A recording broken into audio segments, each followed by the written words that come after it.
All right.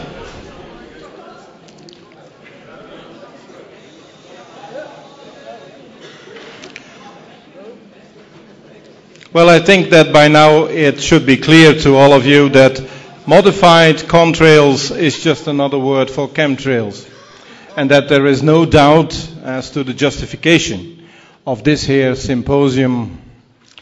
Now, the next question is, what then is the effect of all these substances on humans, animals, and nature as a whole? Now, who could be better placed to give you an insight on that subject than this medical research journalist known around the tiny globe we call home and are so willing or so eager to destroy? Well, not you and not me, but all those others outside there.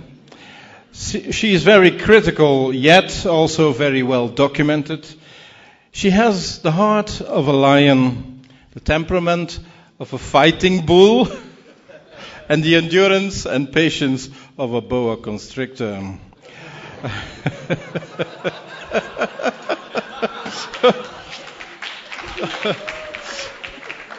She is the ultimate intellectual femme fatale, and she is well known and loved in our Belfort midst. Ladies and gentlemen, please welcome the author of Deus Ex Vagina from the Netherlands, Desiree Reuver.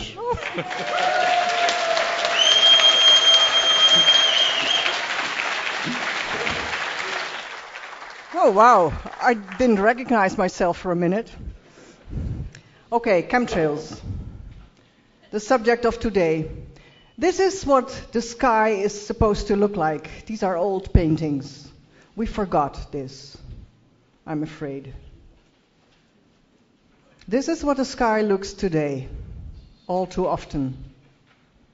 And I really must say, when I was researching this subject, my heart was weeping about what I found. And one of the things that I see, whether it's in the medical arena or in this arena, is that when the head is not connected to the heart, the hands and feet can do the most atrocious things. And that is what I see. This is the sky as it is supposed to look, and I have a quote from Kennedy, which is, I think, very appropriate.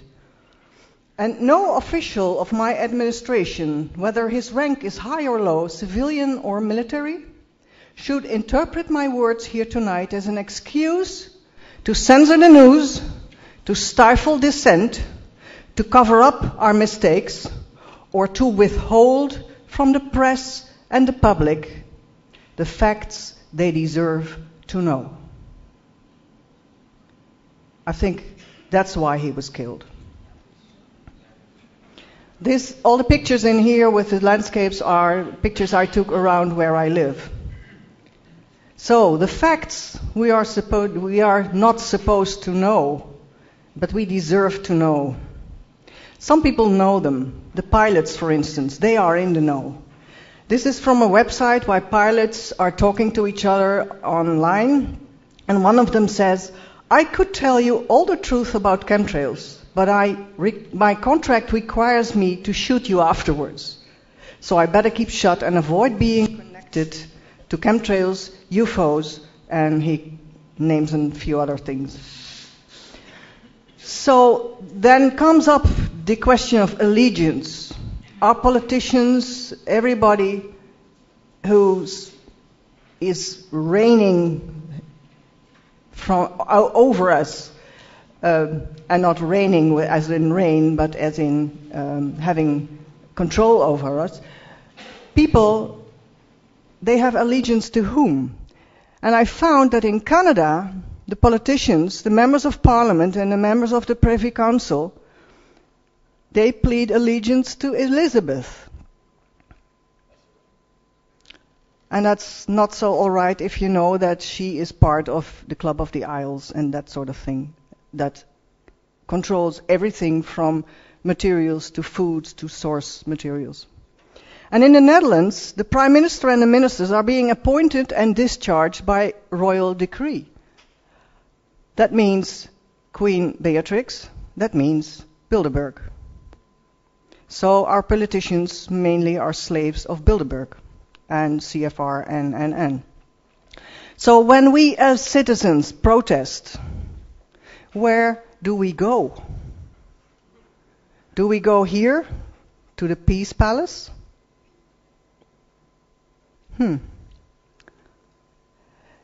This is a document that was in the presentation of Koen Vermeer, and so I can be very short with that. But it has here it was the first time that the word chemtrails was mentioned in an official document. And under C it says the term exotic weapons system includes weapons designed to damage space or natural ecosystems, such as the ionosphere and upper atmosphere, or climate, weather, and tectonic systems. Interesting. With the purpose of inducing damage or destruction upon a target population or region on Earth or in space. So that's us. And what happened to House Resolution 2977? It was rewritten. And it was renamed into the Space Preservation Act of 2002, and all the interesting words were gone. So that's how our politicians have allegiance to Elizabeth and I don't know who. In the arena of chemtrails, it is always a matter of chemtrails plus. So I made a little breakdown. It's all stuff and subjects that damage us to begin with. So vaccines is the first time when you, as a baby, are being jabbed, then you have the first toxins in your body. Western medicine is another one. Western dentistry is another one.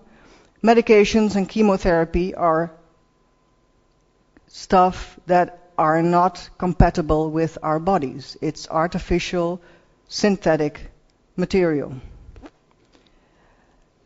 GM food crops, genetically manipulate, I can't even say the word. Yeah, no, I want to say manipulate because modify is a word that sounds so much nicer. And it's not nice at all. That's why I say it like that. Chemicals and pesticides, yeah, we all know about those.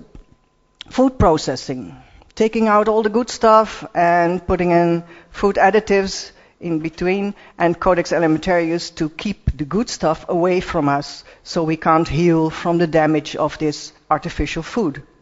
I used to say in a village that it was the pharmacy that was the toxic belt in a village. Now a supermarket is a very good second one. Toxic packaging and radiation. They radiate our food, which means that it changes the proteins and the amino acids, the bondings between those materials. And toxic packaging, think about aluminum packages of Capri-Sonne. You have orange juice in an aluminum package. They gave that to a school class, and they were, in no time, they had a lot of that to drink, and in no time these kids got ADHD. It was the aluminum. Microwave kills your food. Teflon is basically fluoride. And fluoride in the water or in your cookware will take off 10 to 15 points of your IQ. Nuclear fallout, not so depleted uranium. Electropollution, very important. We are living batteries. Our system works with electromagnetic frequencies.